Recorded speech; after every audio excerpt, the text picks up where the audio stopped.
Channel open. Welcome back to WeeklyTrek, a proud member of the Tricorder Transmissions podcast network. I am your host, Alex Perry. What's today's date? The date. Today's show was recorded on November the 6th, 2020, and is current through the Star Trek Discovery episode Forget Me Not, so beware of spoilers. All right, let's get into the show. Good day, Voyager, and welcome to A Briefing with Neelix. It's a catchy title, isn't it? WeeklyTrek is a 30-minute news show covering the biggest stories from the Star Trek franchise. We are in a new golden age of Star Trek. There are 6 television shows in production, possibly more on the way, and enough merchandise to fill the Bajoran wormhole. So stick with me, and I'll help you sort the real facts from a lot of the Dominion propaganda that you'll find online. But I can't do this alone, and my guest this week is one of the hosts of the Nerd Party podcast network. It's Lee Hutchison. Lee, welcome to WeeklyTrek. Thank you very much for having me. I really appreciate being invited on. All right, Lee. Well, I ask my guests this question every week. I want to know something that's got you feeling good about Star Trek at the moment. What's got you moving at Warp 10? Yeah, I know that you're a huge fan of sort of the literary world of Star Trek. I've never been that kind of fan. I'm more of a fan of sort of the non-fiction kind of books, and I've been really loving sort of the kind of surge that we've been getting recently with them. I finally picked up the Star Trek the Motion Picture Art and Visual Effects coffee table book lately, and I've been making my way through that, and it's just a fantastic collection of photos, insights, behind the scenes pictures of a movie that seems to be getting more and more respect as kind of the years go on. But it's one of those ones, it feels like it's a good time for fans of that type of books. You've got the upcoming Voyager celebration a few weeks away. You've got the Discovery art book, the artistry of Dan Curry on the way. You've got these Eagle Moss compilations continuing. And you just think in the past kind of year or two, we've also had like the Star Trek Beyond makeup book,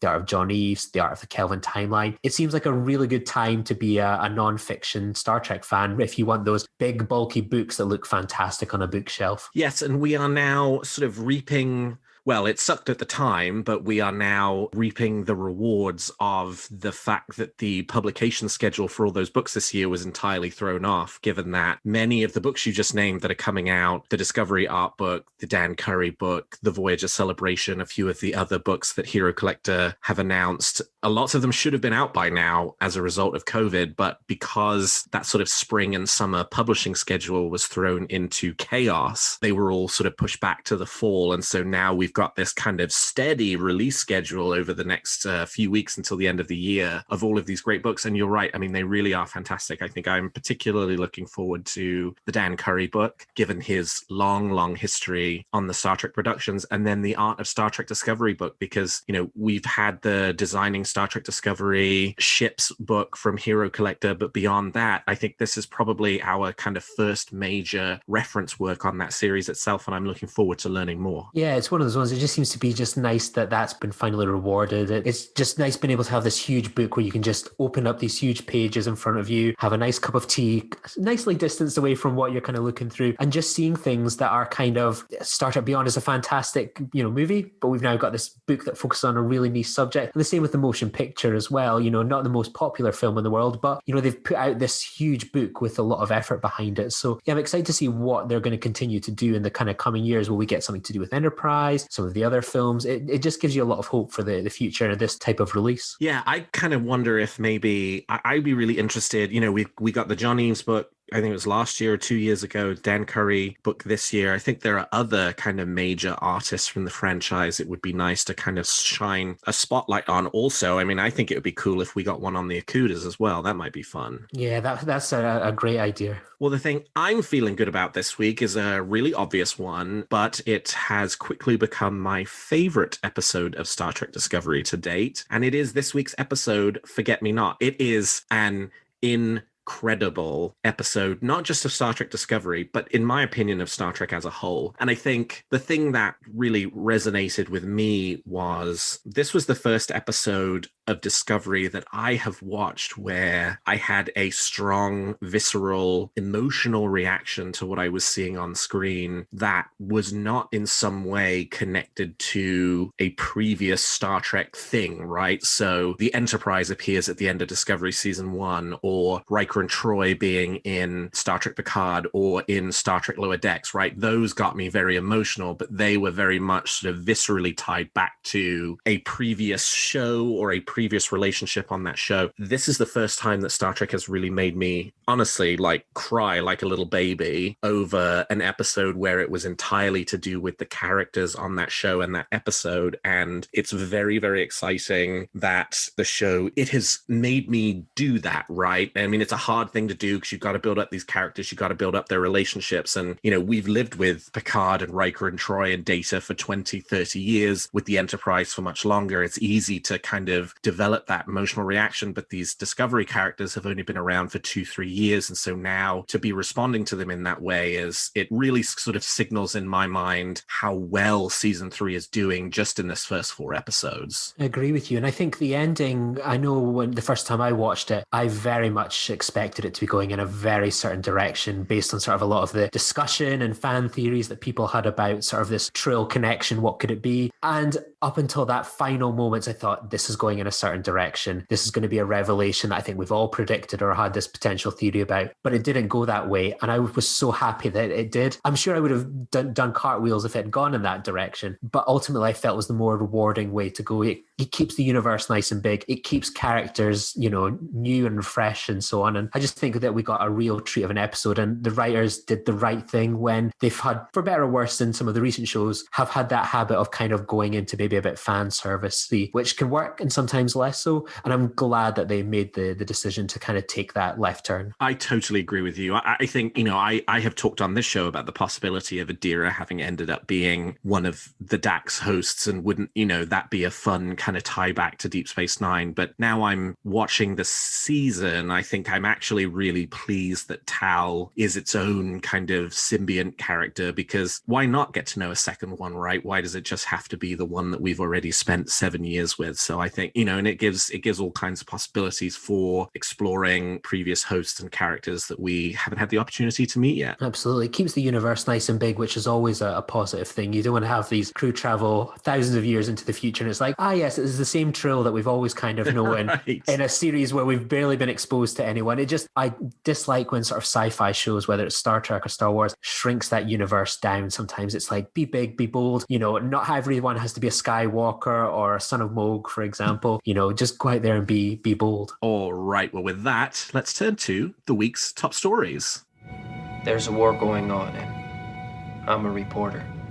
Now that Discovery's 3rd season is well underway, we have an answer to the question: who is Discovery's captain? Yes, it was revealed in last week's episode, People of Earth, that Saru will be taking the captain's chair full-time going forward, marking the first time an Alien series regular has been the captain of the ship. Ryan Britt had the opportunity to sit down with Doug Jones, the actor who plays Saru, and discuss his new captaincy for Inverse.com. Saru is more fit to be captain than ever before, Jones said, because he was doing those acting captain roles before, but with his threat ganglia, with his old self working through fear issues every day and still finding his courage through that to lead his crew. But now he can do it with a bit more confidence and without the fear cloud hanging over him all the time. And Jones had this to say about Saru's style of captaincy: Saru is going to be his own kind of captain. Like any of us, he's learned a little bit from all the people around him. He gets some ballsy decision making from Lorca. He got crew interaction and family collaboration from Pike. With Georgiou, he got the parental, nurturing aspects of his character. I believe Captain Georgiou will always remain his beacon of how to be a captain. Lee, are you enjoying what we've seen of Captain Saru thus far? Yeah, I think I find him to be such an empathetic kind of character, an empathetic captain. I always felt like this was the natural choice. I think they mention it in the article. It's been like musical chairs in the captain's chair for a little while. And it was always one of those ones when there was the discussion, I think, before sort of season 3 came along of like, so who's going to be the captain this time? Will it be someone new? Will it be Burnham? Will it be Saru? And I thought, I just always assumed it was going to be Saru. Even sort of at the end of season 1 when Lorca was left, I thought, surely it'll be Saru that will elevate up. So I'm so glad that he's finally getting his moment in the sun. And I think as sort of the first 4 episodes of Discovery so far, that he's been sort of like a soothing balm of a captain, where, these characters have been gone through quite an emotional whiplash. They're stressed, they're a little bit anxious, they're on edge. And he seems to be a very kind of calming influence. A lot of his decisions are about whether it's letting Tilly yammer on, get things off her chest, or just being able to put on a movie night or a dinner for his closest co-workers. He's putting their mental health and their well-being at heart. And I think that's something that we're all after in the current climate that we've got. Yeah, I totally agree. I have been loving Doug Jones's performance as Saru, and probably short of Burnham, he's the character who's had the most growth over the 2 and a third seasons of this show that we've seen thus far, and really has sort of, in addition to seasons 1 and 2 being the arc of Michael Burnham sort of reconciling herself with who she is and reconciling herself with her family and some of the decisions she's made. In some ways, now you look back at it, it's equally just as much the story of how Saru goes from being the sort of cowardly science officer to being a courageous captain. And, that has been such a growth of that character, and a totally fundamentally authentic and believable one. And now in some ways you sort of enjoy the character all that much more because you've sort of seen them come into it, right? Unlike some of the other Star Trek shows like Original Series or Next Generation or Deep Space Nine or Voyager, you pick up these characters right at the moment of their sort of the height of their command ability and their experience of doing this. And you don't really sort of get to see the part beforehand about how they became who they are. You might see that in flashbacks later on in the series, but in this one, we have sort of followed this character from being the second officer all the way through to the captain. And that has just been hugely rewarding, I think, and couldn't have picked a better person for the job, frankly. Yeah, it's been fantastic. I don't know about you, but obviously I've been watching a few horror movies, etc., over sort of the October break as well. And it's been amazing how many times Doug Jones just seems to pop into it. So I feel like I've been watching a lot of him recently, but it's also nice to have an alien as a captain as well. It can be quite easy, especially in some of the older shows, to just view the Federation as very 99% humans, and then there's the odd little alien kind of dotted around. With these new shows, it's been fantastic to sort of see so many more sort of alien characters on the bridge, in the background, and now sort of in the captain's chair. So it's, we've had a nice diversity in the captain's chair over nearly 55 years. It's nice to now that we finally got an alien in the big seat. And of all of the actors on the show, Doug Jones really does sort of transform himself into an entirely different person. I don't necessarily know that you would even... if you didn't know it was Doug Jones, he changes his voice. Obviously, he's under all the makeup and that helps. But even just listening to him, you don't necessarily hear the Doug Jones from interviews come through on the screen of Star Trek Discovery in the way that you do for most of these other characters. It really is just a fabulous, fabulous performance. Yeah, I absolutely agree with you. Well, last week's episode, People of Earth, introduced Blu del Barrio playing the role of Adira to Star Trek Discovery. The non-binary actor, whose character was initially announced as non-binary, will be a major player in the series moving forward. But fans were left confused in their debut episode last week when Adira was referred to using she and her pronouns. Del Barrio, though, in an interview with Entertainment Tonight, said that's all part of the plan. The use of those pronouns were really important for me. I care a lot about an accurate representation of Adira and trans representation especially. Because I wasn't yet fully out to a lot of my family and some of my friends, I didn't feel comfortable right off the bat having everyone use they, them pronouns for Adira because I wasn't out to everyone yet.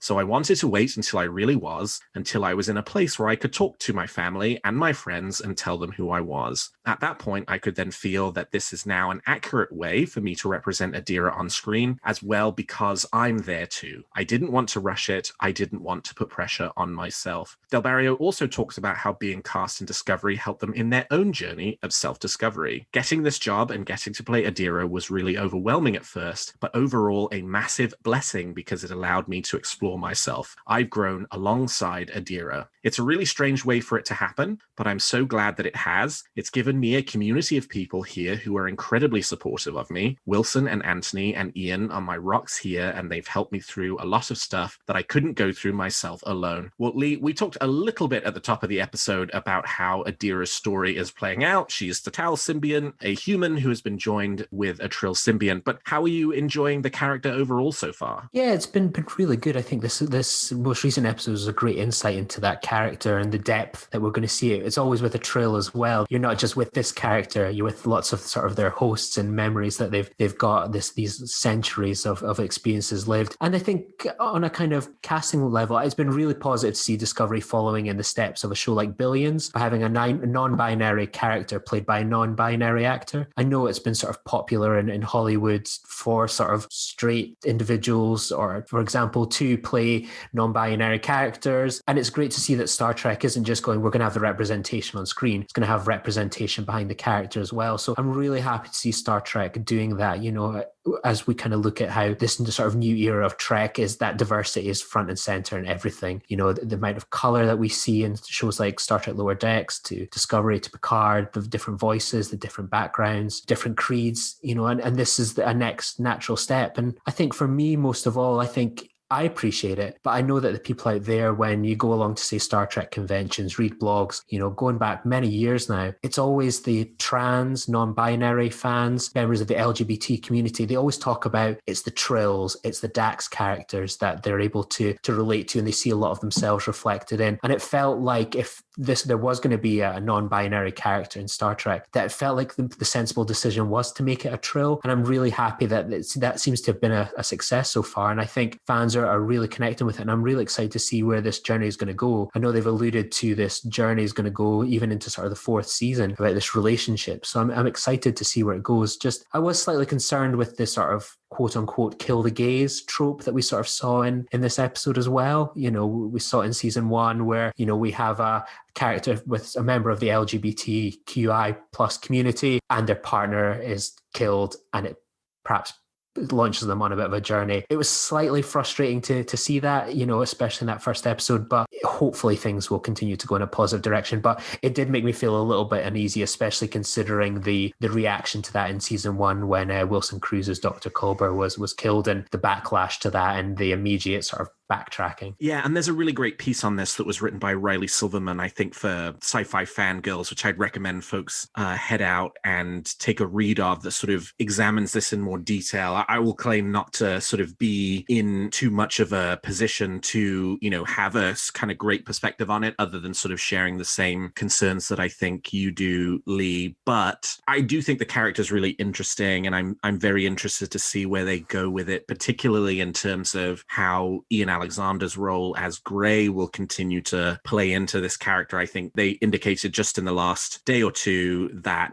in addition to Adira returning for season 4 of Discovery, that Gray would be returning as well. So it's obvious this character does, you know, sort of continue to persist in potentially this way that we've seen at the end of this week's episode. I think what I'm also really interested to see is how the character of Adira will behave going forward, right? Because in People of Earth and in Forget Me Not, this is a character who's not in touch with her own memories and the memories of the symbiont and all the previous hosts. And we know that does lead to personality changes for joined Trills. And so it would be really interesting to see how Adira behaves and responds now that they are, you know, fully joined with the Tal symbiont and have access to all of its memories. Yeah, it's really interesting. And the character as well seems to be a nice sort of, you know, I always think of this, I see a bit more of Ezri in that character as opposed to sort of that Jadzia that we met Ezri sort of at that period of just having joined, that uncertainty, that kind of confidence that starts to grow. I see a little bit of that character in the kind of character we saw with Ezri before, but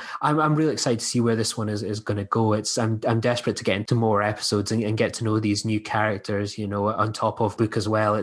We've got an exciting roster of new characters been added to. I think one of the things I've really enjoyed about season 4 is it's not just the regulars that we've got to know more of in this season. You know, we're getting to really know more about that bridge crew as well. You know, these dinner party scenes, you know, the ship is feeling more fleshed out with these characters. So I think we're going to get to know a lot of new characters over the course of the season. And this is one I'm really excited about too. Well, Discovery Season 4 production is now underway. When the show was announced as having been renewed for a 4th season, it was also announced the show would go before the cameras on November 2nd. And despite increasing COVID-19 cases worldwide that are forcing governments to reconsider many of their existing rules and regulations to try and stop the spread of the disease, filming did begin in Toronto on Discovery's 4th season as expected unexpected last Monday. Michelle Paradise, the showrunner for Discovery, tweeted, "So proud of our room, breaking and writing from corners, kitchens, garages, and home offices, and our production team. Prepping a new season is a lot, especially in a pandemic. They've done incredible work to get us here and to keep everyone safe." Doug Jones talked a little about some of the changes on set, including fewer people on set at any one time, mask requirements, and the establishment of bubbles of people for each individual department to ensure minimal commingling. Well, we'll have to see if COVID forces the Discovery production team to make any changes to the season as it progresses, and Alex Kurtzman did hint a few weeks ago that some of the shows he is producing will see reduced episode counts for their upcoming seasons due to the increased costs incurred by keeping the cast and crew safe. It is possible, therefore, we don't know how many episodes Discovery Season 4 has been picked up for, but it is possible that the season may only have 10 episodes instead of the typical 13. Kurtzman indicated that the PPE costs alone ran to the order of nearly $100,000 extra per episode, and so with that kind of increased costs, it likely is going to eat into the ability for them to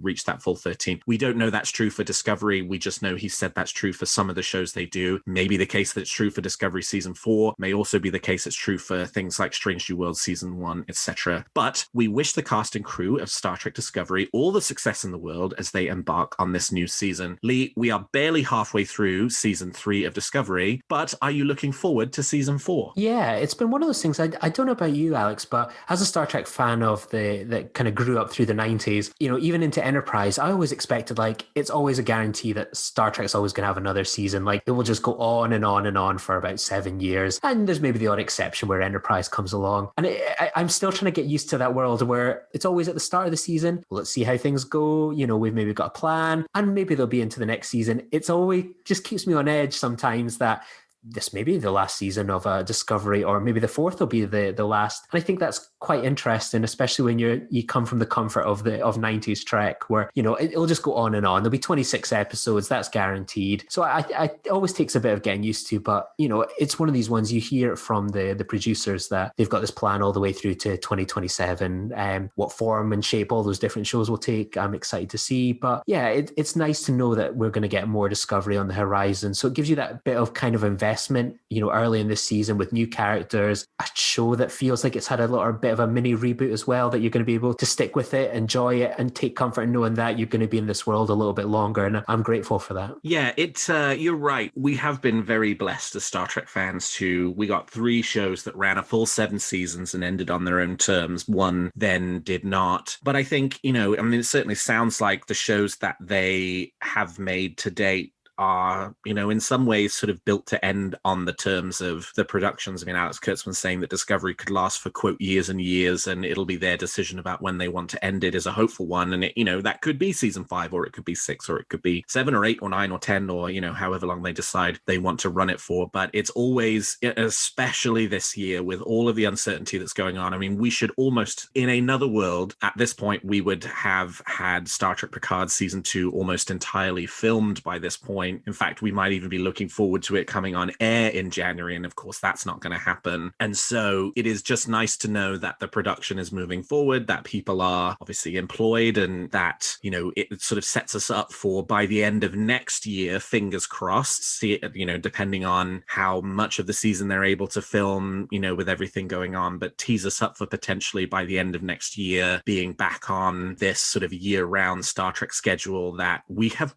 basically had in 2020 and we're looking forward to for the years ahead. Yeah, no, I think it's one of the things I'm so grateful we've got this year. I look back to the start of the year. I was lucky enough to cover and attend the Star Trek Picard premiere in London in January. And then from then we had, 10 weeks of that. Then we went into Lower Decks, and then we've had Star Trek Discovery to see us out for the end of the year. And I'm so lucky in a year where we've been deprived of, being able to go to sports events, theaters, holidays, that we've kind of had Star Trek, and we've been able to have a really good community online and beyond, sort of rallying around, talking about these episodes, podcasts, reviews, news. It's been nice. And next year's not going to be quite like that, obviously, by the time sort of Lower Decks is all brought together, Discovery finishes shooting and goes into post-production. We're we're probably going to have a bit more of a sparse year next year with a lot more of work being done behind the scenes than on our TVs. But I'm happy that we've got this year. It's helped us. I'm sure it's helped a lot of people and given a lot of fans something to look forward to. And I think it'll be something nice to look forward to sort of the tail end autumn next year. And lastly, one of Star Trek's first major licensees all the way back in the 1970s is continuing to produce Star Trek products today and have just announced a further expansion of their line. Yes, I am talking about MEGO, who produced the first line of Star Trek action figures beloved by many a Generation Xer, who relaunched their Star Trek line in 2018 and have continued to add new figures and expand beyond the original series. In their latest set of announcements, MEGO have previewed their first Star Trek Discovery figure, which will be Saru, who will be joined later by Burnham and by Captain Pike. The Saru figure is debuting at select Walmart stores very soon, with Burnham and Pike following early next year. You can head over to megomuseum.com to find the list of stores, and for you, Lee, in the UK, you can find them at B&M stores across the country. In addition to Saru, MEGO will also be expanding their line of Star Trek The Next Generation figures. They recently released this year Jean-Luc Picard and Data. They will be adding Q, replete in his judge's robes from Encounter at Farpoint and All Good Things, and Locutus of Borg will also be joining the line. Those are expected to debut again at Walmart also in December. Lee, do any of these MEGO figures catch your eye? It's interesting. You could argue that the Q figure is the first Lower Decks character that we're getting in sort of action figure format. Yes.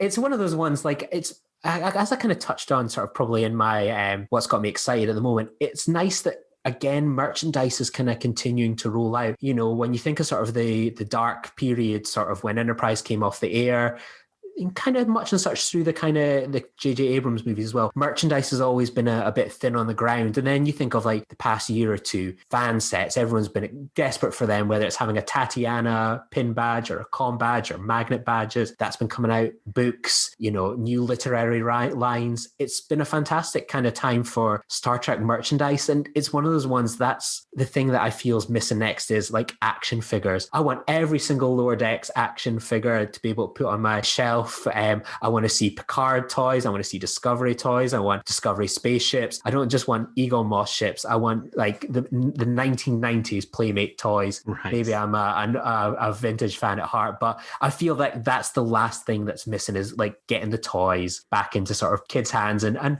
grown-ups too. Yeah, exactly. And MEGO figures are not for everybody. I am not a huge fan of a lot of the TOS figures. Some of these I actually like. I mean, the Judge Q one is probably the sort of first one that has caught my eye in a way where I've thought, oh, you know, actually, I might be interested in going out and actually buying that. But, it is certainly nice to see them out there. And it's really nice to see that there is starting to be more Star Trek Discovery merchandise. You know, outside of the Eagle Moss ships, there really has not been a lot. Now, within the last few months, we got the Funko Pops for Burnham and Saru, which again, you know, your mileage may vary as far as Funko Pops is concerned, but still nice to see that kind of product being added, a very popular product that lots of people like. And now our first Discovery figures. It's a huge shame that McFarlane Toys, who, you know, announced they got the Star Trek license a few years ago, I guess it was 2017, shortly before Discovery aired, previewed all of these great products they were going to do. They then released a Picard figure and a Kirk figure, and then we never heard from them again. You know, that's a massive shame, but it seems like maybe, you know, these licensees are starting to find their feet under them. Perhaps now the shows have been around for long enough that there's enough of a sort of built-in fan base sort of want them, and hopefully this is just the first wave and there'll be more of this kind of thing coming forward as these Star Trek shows continue to sort of entrench themselves in the popular consciousness. Yeah, and it just validates the success of these shows. You know, it's one thing to put things on to Netflix and CBS All Access, but to know that people go, oh, there's an element of finance to this, you know, whether it's a Funko Pop, books, etc., that people will continue to engage with that. And it feels like for years, you know, even with this new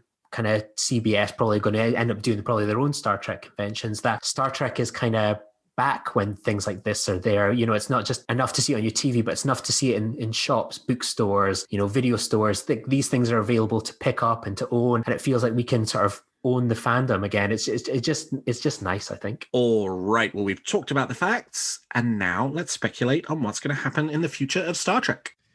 You make some very good points, Captain. But it's still all speculation and theory.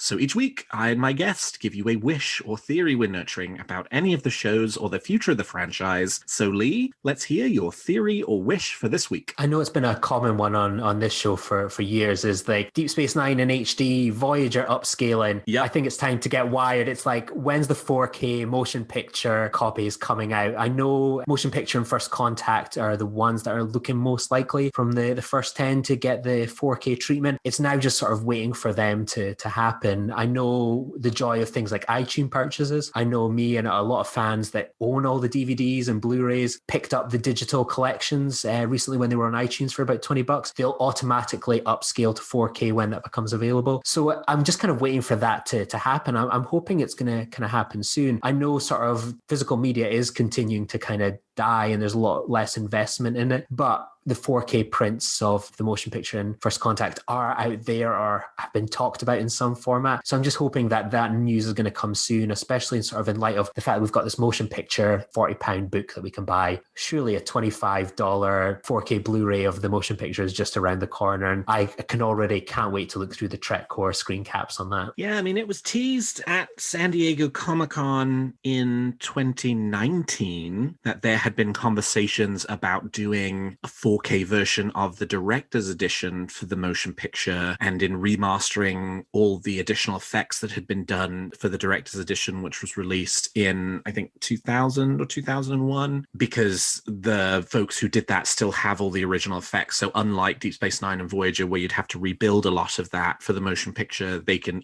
easily be done. But, you know, that was now 18 months ago and we have not heard anything more about the status of that project. I mean, hopefully that is a good sign that it's being worked on and not that it has died. And certainly no one has come out and said that they're not planning to move forward with it. But yeah, I think it is the kind of thing that does sort of feel like only a matter of time. It's not that big of a deal for them to do it. They can do it. They should be looking to future-proof as much of these products as they can. And now the merger is complete, you know, there really is sort of no reason for them not to kind of push forward with doing stuff like that. So yeah, I hope so too. And also with all this COVID-19 stuff that's been going on, that kind of project is a relatively easier one because it doesn't require having to shoot new material. It's just people sitting down in front of computers working on stuff, which is extremely COVID friendly. So hopefully they will take advantage of what, you know, lockdowns will continue to provide us over the next few months to, you know, see that as an opportunity rather than a drawback. Yeah, absolutely. I'm sure with all the spare time as well, they can maybe get working on those Final Frontier rock monsters while they're at it. Exactly. Yeah. Let's get the Final Frontier Shatner's Ultimate Edition. Well, my theory this week actually relates to a conversation we were having a little earlier, which is related to Adira and when we will see a switch in pronouns for the character. And I actually think was not talked about in the interview. Blu del Barrio focused more on the journey that they were on in their own personal life and how that impacted the pronouns. But I wouldn't be surprised to discover that there is a story reason for it. And I think the story reason will ultimately end up being that they are now joined with a Trill symbiont, and in a way that Deep Space Nine never explored. You know, it's got to be quite a fundamentally identity shifting thing to now be merged with this entity who has memories of being both male and female. And I think it sort of does make sense that if you extrapolated that forward and these symbionts who live for a really long time and the hosts that they join with, that those hosts, you know, we did kind of see this a little bit in Deep Space Nine too, but, you know, it was never sort of explicit and in the way that it, I think, can be now in Discovery. This idea that as a result of now having a really strong kind of memory and experiences of what it is like to be both presenting male, presenting female, that you would therefore kind of adopt a non-binary gender presentation because you're sort of kind of taking elements of each, right? Because there's this previous host who was a male who has a certain character trait, and then there was another host who they chose their gender as female and had a set of characteristics that you sort of pool all that together. So I do wonder if part of the sort of quote unquote coming out of Adira on the show as non-binary will be associated with the fact that they are now a joined Trill and therefore quite a different person than they were from when we met them in People of Earth. Lee, what do you think about that theory? Yeah, I'm really excited about it. I think it's going to be interesting to sort of view, the Triller, one of the sort of species I find the most interesting. And I really enjoyed sort of before sort of Discovery season 4 kicked off, diving into some of those episodes like Equilibrium from Deep Space Nine season 3. So I'm excited to learn more about sort of the Trills, and especially from sort of an outsider's perspective. So we might learn a little bit about kind of their culture and their ways forward. So yeah, I'm really excited. It's definitely one of the elements. I'm interested to see where this goes. And I don't know where this season of Discovery is going to go, but I'm immediately excited by sort of the potential in these new characters and the future they're in. Lots and lots and lots to look forward to. Well, do you have a theory or wish for Discovery, Picard, Lower Decks, or the future of the franchise that you'd like to share? Tweet them to me at WeeklyTrek, and I might feature your theory in a future episode. Well, that's all we've got time for on this episode of WeeklyTrek. Thank you so much to my guest, Lee Hutchison, for joining me today. Lee, how can people contact you if they want to continue the conversation? Yeah, you can find me on Twitter at Lee Hutchison _ or at Star Trek VHS. And you can find this show on Twitter at WeeklyTrek and me at Alexander T. Perry. And if you enjoy the show, please consider leaving us a 5-star review on your podcast player of choice. And please check out some of the other great shows on the Tricorder Transmissions. And if you like our shows, please also consider becoming a Patreon of Tricorder, which you can find at patreon.com/the Tricorder Transmissions. And lastly, if you're looking for Star Trek news on the internet, I hope you will turn to trekcore.com. Well, thank you, Lee. Thank you to all of my listeners. And until next week, live long and prosper.